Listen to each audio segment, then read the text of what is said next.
What a game. I thought yesterday we came out and hit first. I thought today Ball State was the tougher team for the first 4 or 6 minutes. Salenbottom comes down and is ripping threes, Caitlin Clark style. I said, oh no, is it going to be one of those days?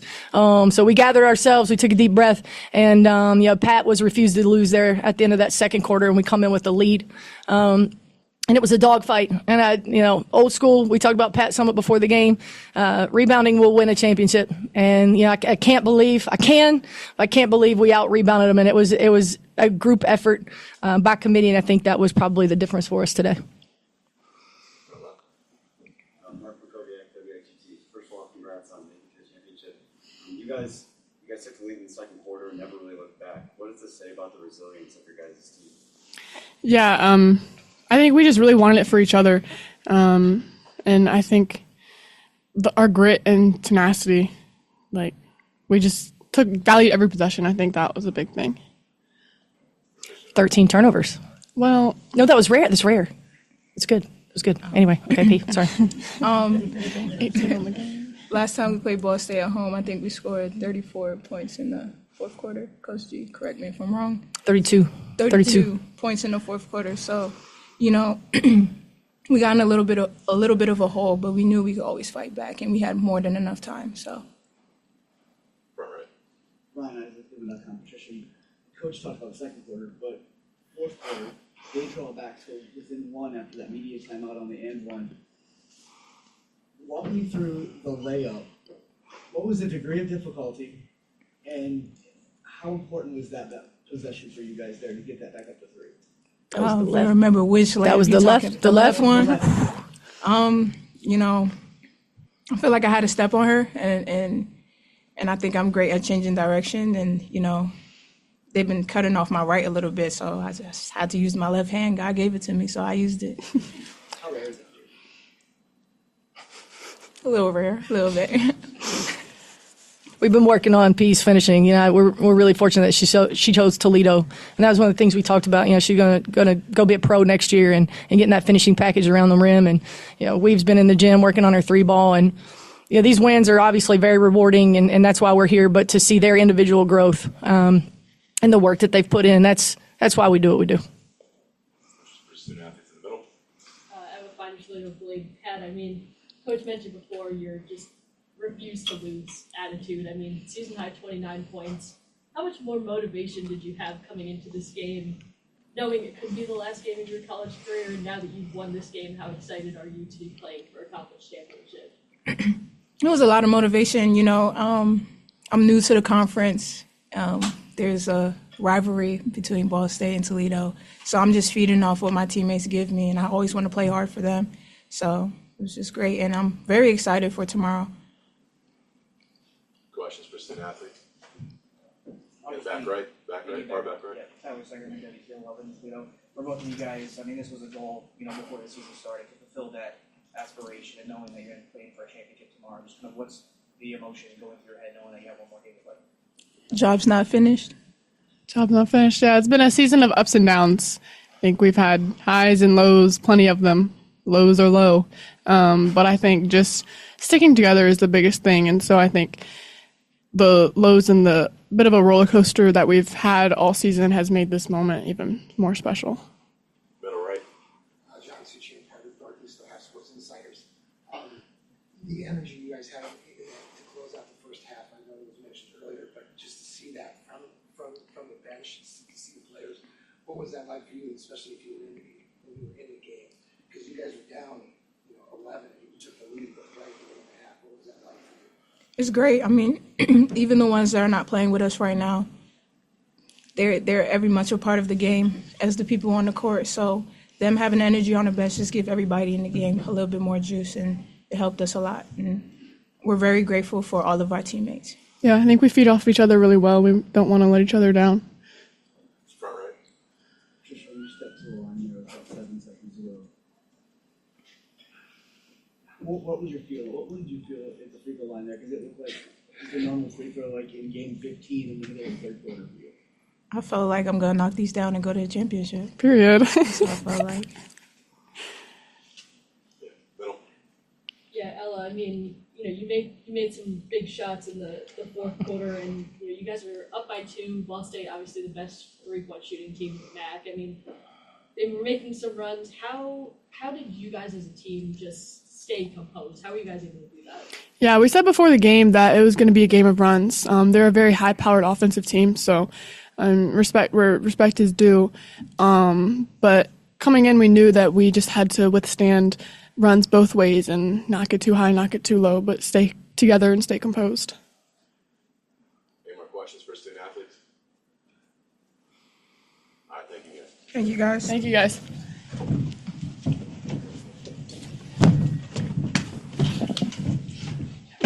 Questions, Coach August? Far right. Coach, just the other day, you were giving great credit to Ball State and said maybe you don't know if, even though you believe in the team, don't know if you can hold them to 65 points. You guys did exactly that. Did you prove anything to yourself today, and how were you able to sustain that belief through the very end? I think we proved that, I gave the team a quote before the last game, and it said, the universe is giving you an opportunity to practice who you say you are. And we've said that we're the most confident, connected, competitive team all year. And so we got a chance to prove that. We've wanted to be the best rebounding team in the league all year, and we got a chance to practice that yesterday and today. And I have a feeling we're going to have another chance to practice tomorrow. But I have so much fun working with these kids, even with the young ladies. The adversity that we faced this year, there was never a day I didn't want to go to work. There was never a day I didn't want to show up for them. So I think they're just proving that they're worth it, and it's worth it, and we have the right people in that locker room. And even though we're 2 men down, Faith Fudd Robinson's in surgery right now. She's going to wake up to a dub, which is amazing. It just proves that we have all that we need, and that when you put your heart into it and you play for each other, really good things happen. Coach, Miriam Diallo made her impact well known from the beginning of this game. Can you just speak on her play today and maybe the mindset she had going into this game? Well, I can tell you that she was not happy that Towers went for 22 and 12 at Toledo. And that's a competitor and a high-level player that's a starter for the German U20 national team. She's a really good defender. When I was overseas, I got to see her play in Portugal against a 6'6" center. And she's a competitor. And she's a quiet one. That's about as excited as Pat gets. Miriam's the same.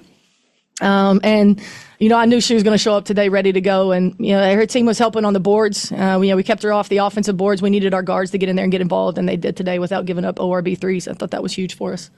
Back left, Christian Numa had 29 points today. How crucial was her performance? At the beginning of the game when she went off with 21 points in the first half, and then toward the end down the stretch. Game changer.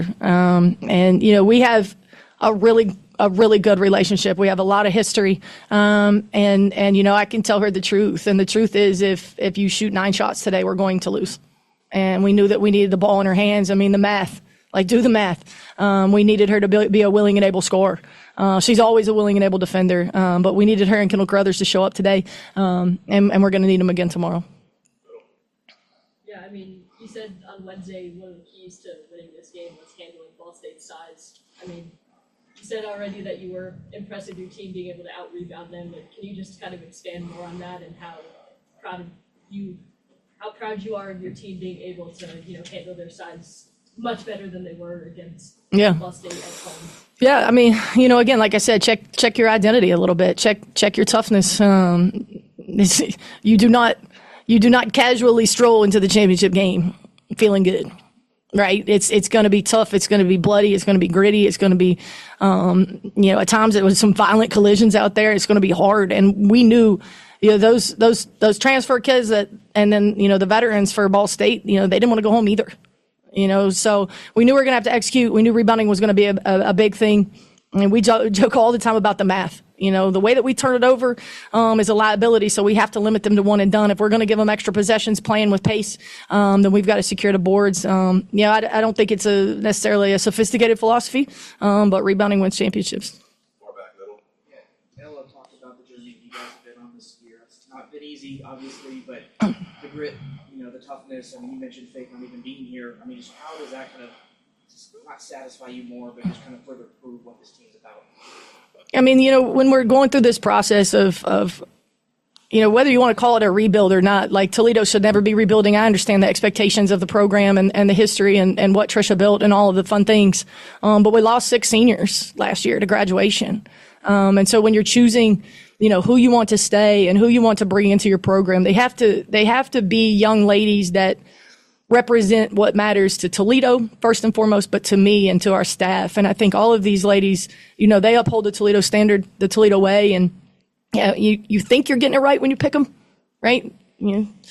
But I just couldn't be more proud of them and how they've come together. And that adversity, it hasn't, all the sports quotes, bring out the sports book, but it hasn't really built us. It's revealed, who we are, and just seeing them come together and celebrate one another has been really, really fun. Far back left. Yeah, I was on to BCSN. Holding Ball State to 65 points, something you said you did the team could do.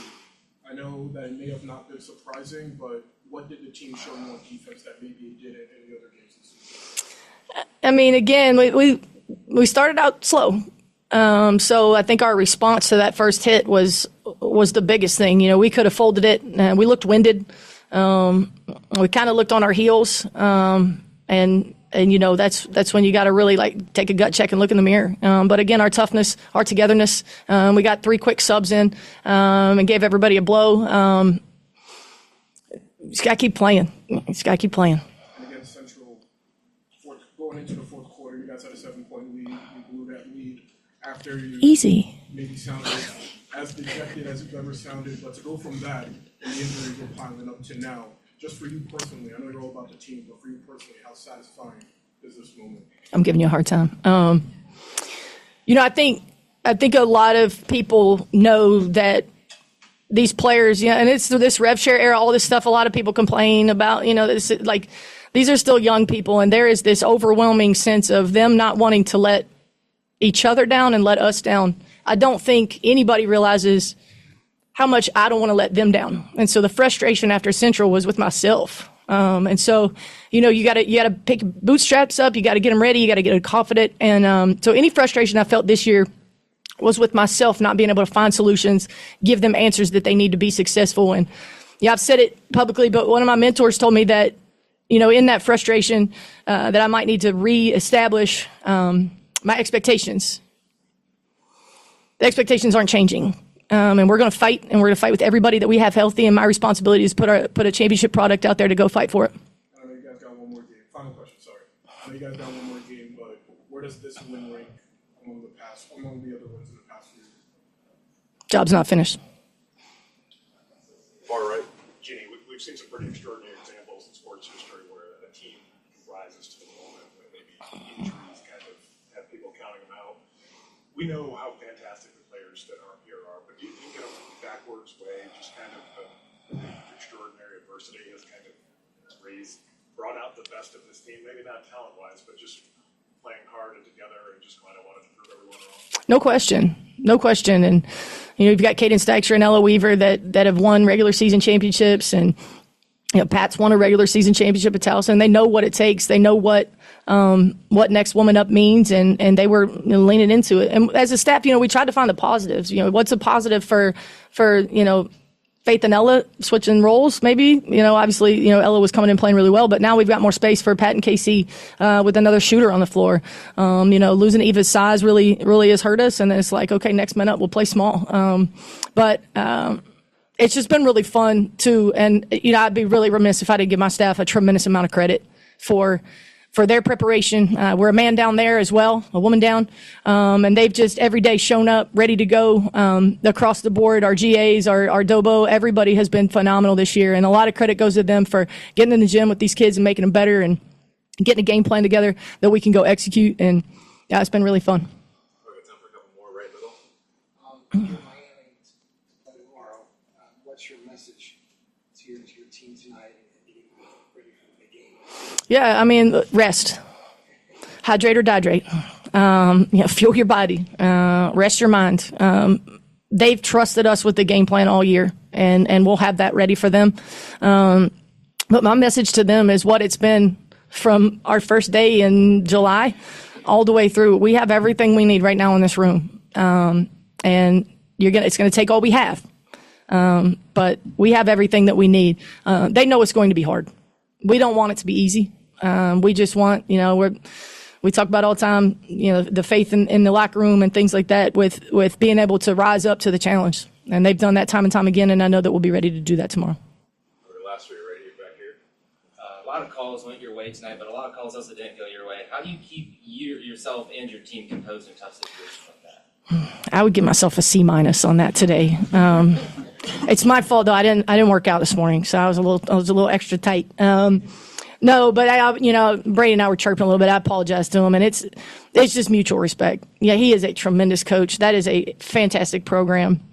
It's no wonder they're just every year at the top. But I try to, what's important now, and I think I read a quote from Shaka the other day. I've got Marquette history in my background, but he said something to the effect of, I don't always know what the players need, but what they don't need is a frustrated head coach.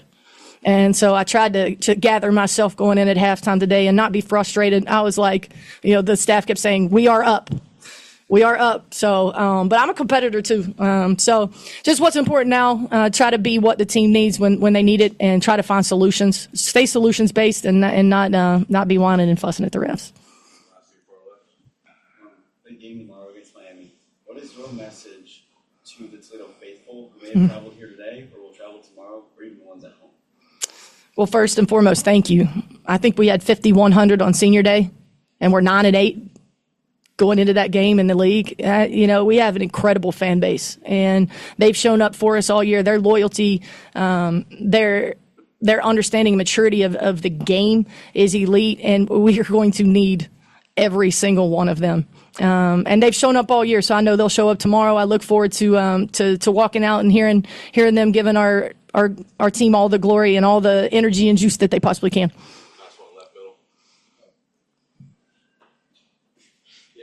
Ball State Daily News. You guys held Grace Kingery to 1-3. I guess going into this game, especially the success that she had last game against Bowling Green, how much of it was an emphasis to draw her off? Well, yeah, we wanted to run her off, and again, we're lacking some size to be able to do that, so we had to get some physicality. I thought they did a great job at our place of getting to that dribble drive and throwing those back doors and getting those slice cuts and those curl cuts. Kingery and I call her Tiger, number 24, because I think she's just an absolutely great player. So Kingery and Tiger were slipping us and curling us and backdooring us, and so it was an emphasis today for sure. And then we let Bree get loose. Again, if they made 11 threes today, yeah, it's a double-digit loss. We knew we had to run them off the line. Math. We just don't score at that volume with the depletion of our roster and some of the things that we have, and so we knew we needed to get stops.